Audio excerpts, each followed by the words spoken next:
বিসমিল্লাহির রহমানির রহিম। আলহামদুলিল্লাহ, সালামুন আলা ইবাদিহিল্লাযিনা ইসতাফা। প্রিয় দর্শক শ্রোতা, সকলকে সালাম জানাচ্ছি, সালামুন আলাইকুম। আমি ধারাবাহিক সালাতের বর্ণনা করছি। আজকের প্রসঙ্গ, সালাতে কোন সূরা পড়বেন, কিভাবে পড়বেন। আপনারা জানেন যে আল্লাহ কোরআনে নির্দেশনা দিয়েছেন সালাতে কোরআন থেকে পাঠ করতে হবে। কোরআনের বাইরে কোনো সূরা কেরাত পড়লে সালাত গ্রহণযোগ্য হবে না আল্লাহর কাছে। আজকের সমাজে দেখবেন সানা থেকে আরম্ভ করে সুবহানাকা আল্লাহুম্মা বিহামদিকা, তারপরে শয়তান তাড়ানোর দোয়া, আউযুবিল্লাহি মিনাশ শাইতানির রাজিম, তারপরে সামিআল্লাহু লিমান হামিদা এবং তাশাহুদ, দুরুদ, দোয়ায়ে মাসুরা, ডানে বামে সালাম ফিরানো, এগুলি সকল কিছুই মানুষের সৃষ্টি। আমরা অনেকেই জানি না যে দুরুদ, তাশাহুদ এগুলি কোরআনের আয়াত না মানুষের বানানো আয়াত। এগুলি মানুষের বানানো আয়াত। যেহেতু কোরআন আমাদের সিলেবাস, পরীক্ষা দিচ্ছি,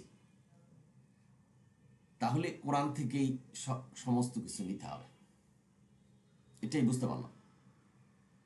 তো সালাত শব্দের অর্থ হলো মোনাজাত। সালাত শব্দের অর্থ হলো আল্লাহর বিধান সঠিকভাবে ছায়ার মতো অনুসরণ করা। সালাত শব্দের অর্থ হলো মোনাজাত। এখন আপনি আসুন, সালাত শব্দের অর্থ হলো মোনাজাত, আপনি মোনাজাত করবেন আল্লাহর কাছে।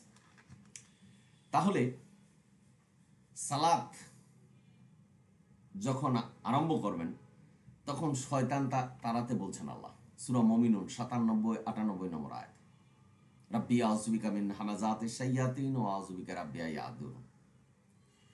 এই সূরা পাঠ করতে যাব, রাব্বি আউযুবিকা মিন হামাযাতিশ শাইয়াতিন ওয়া আউযুবিকা রাব্বি ইয়াহদুরুন। আল্লাহর এই নির্দেশনাকে উপেক্ষা করে মানুষ বলছে আউযুবিল্লাহি মিনাশ শাইতানির রাজিম। আল্লাহ বলছেন বারবার তাকবীর দাও, আল্লাহু আকবার, কিন্তু মানুষ সামিআল্লাহু লিমান হামিদা পড়ছে।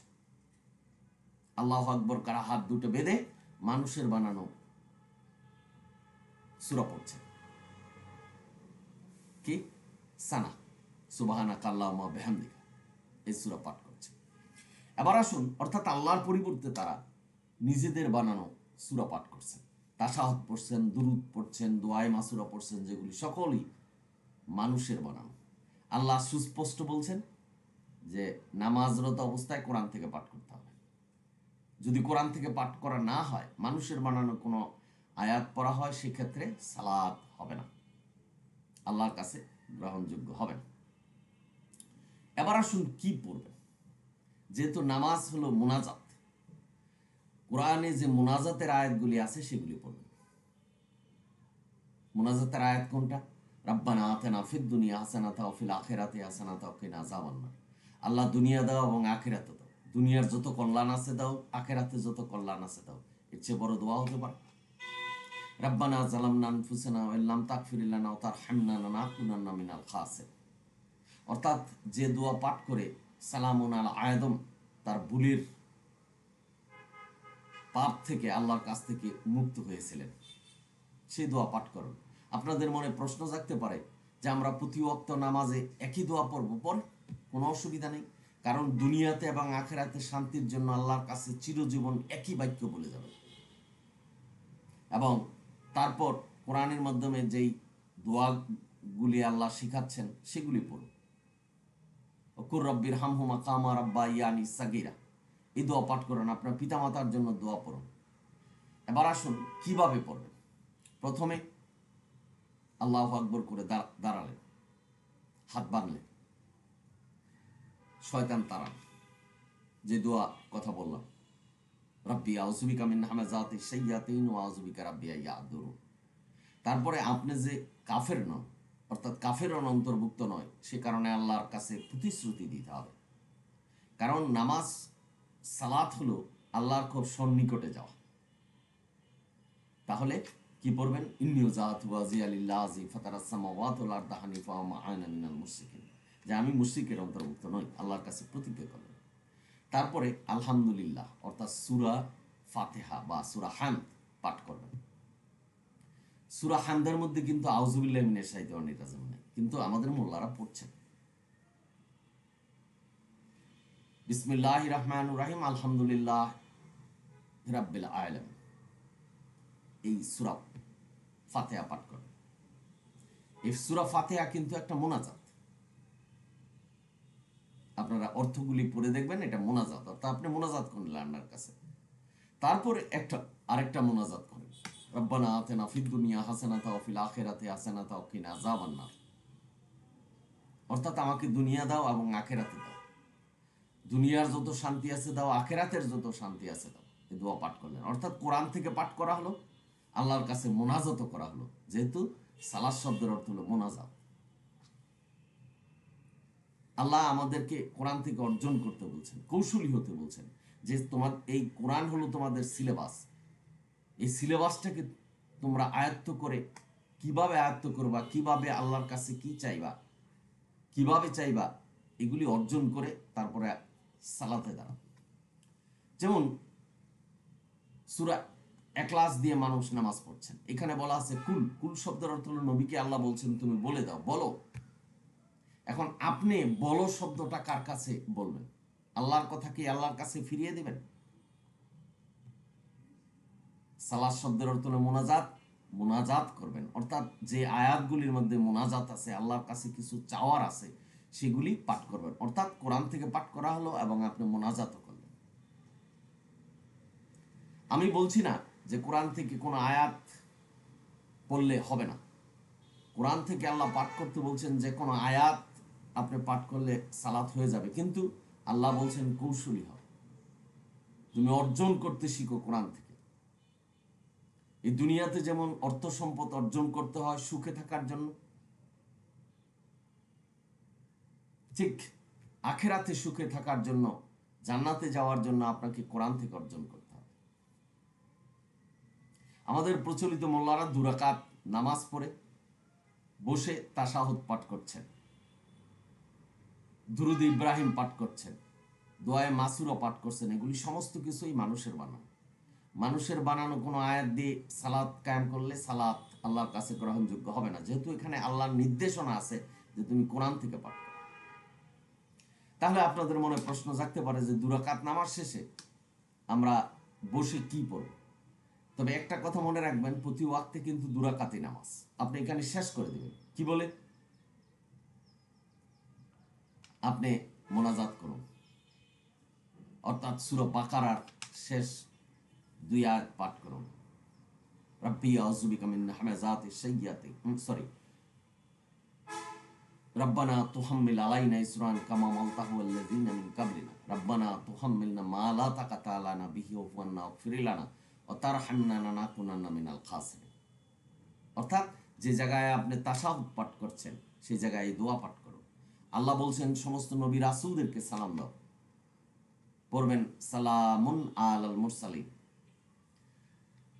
আল্লাহ বলছেন যে আলহামদুলিল্লাহি রাব্বিল আলামিন বলে সালাত শেষ করে দাও, তারপরে আলহামদুলিল্লাহি রাব্বিল আলামিন, আল্লাহ বলছেন বারবার তাকবীর দাও, আল্লাহু আকবার, আল্লাহু আকবার বলে 2 বার করে সালাত শেষ করে দিবেন। এখন আপনি ডানে বামে সালাম ফিরাচ্ছেন, এই প্রসঙ্গটা কোরআনে নেই, অর্থাৎ ডানে বামে আপনার নামাজরত অবস্থায় কাকে সালাম দিচ্ছেন? কেউ বলছেন আল্লাহর ফেরেশতাকে সালাম দিচ্ছে, কেউ বলছেন সালামুন আলা মুহাম্মদকে দিচ্ছেন, কেউ বলছেন পাশের জন বসে আছে তাকে সালাম দিচ্ছেন, কেউ বলছেন আবার আল্লাহকে সালাম দিচ্ছেন। আল্লাহকে যদি আপনি সালাম দেন তাহলে আপনি প্রথভ্রষ্ট হয়ে যাবেন, কারণ আল্লাহকে সালাম দেওয়া যায় না, আল্লাহর উপরে কেউ নেই যে আল্লাহকে শান্তি বর্ষণ করবে। আর ফেরেশতাদেরকে সালাম দেওয়ার কোনো নির্দেশনা আল্লাহ দেয় নাই, কারণ ফেরেশতা আমাদের চোখের অন্তরালের বাইরে। সালামের শর্ত হলো সূরা আনামের 54 নম্বর আয়াতে, যে কোনো মুসলমান যদি বা কোনো ব্যক্তি যদি আপনার সামনে উপস্থিত হয়, সালামুন আলাইকুম, এই শব্দ বলে সালাম দিতাম, সালামুন আলাইকুম। আমাদের এই সালামটাও কিন্তু আজকের ভুল বলছে। সালামু আলাইকুম এই শব্দ বলে উচ্চারণ করে সালাম দিচ্ছেন, আসসালামু আলাইকুম। কিন্তু কোরআনের শব্দ হলে সালামুন আলাইকুম। আপনারা যারা শুনছেন, সুতরাং সালাত পড়তে হলে কোরআনের মাধ্যমে পড়তে হবে। আল্লাহ যেভাবে শিখাচ্ছেন সেভাবে সালাত পড়তে হবে। সুতরাং সূরা কেরাত যেটা মোনাজাত, সেই সূরা কেরাতগুলি পড়বেন। আর আপনারা হয়তো প্রশ্ন জাগে আপনাদের যে একই মোনাজাত কি আমরা প্রতি ওয়াক্তে পড়ব? পড়ুন। আল্লাহর কাছে আখেরাত এবং দুনিয়া শান্তি চাওয়ার চেয়ে আর কোনো কিছু আছে? যেই দোয়া পাঠ করে সালামুন আলা আদম মুক্তি পেয়েছিলেন, এর চেয়ে বড় দোয়া হতে পারে? শেষ সূরা বাকারার শেষ 2 আয়াত, সেটা তাশাহুদের জায়গায় পাঠ করবেন, মোনাজাত। এগুলি এইভাবে পড়তে হবে। মানুষ রচিত কোনো আয়াত দিয়ে সালাত কামনা পড়লে হবে না, বা আল্লাহর কাছে গ্রহণযোগ্য হবে না।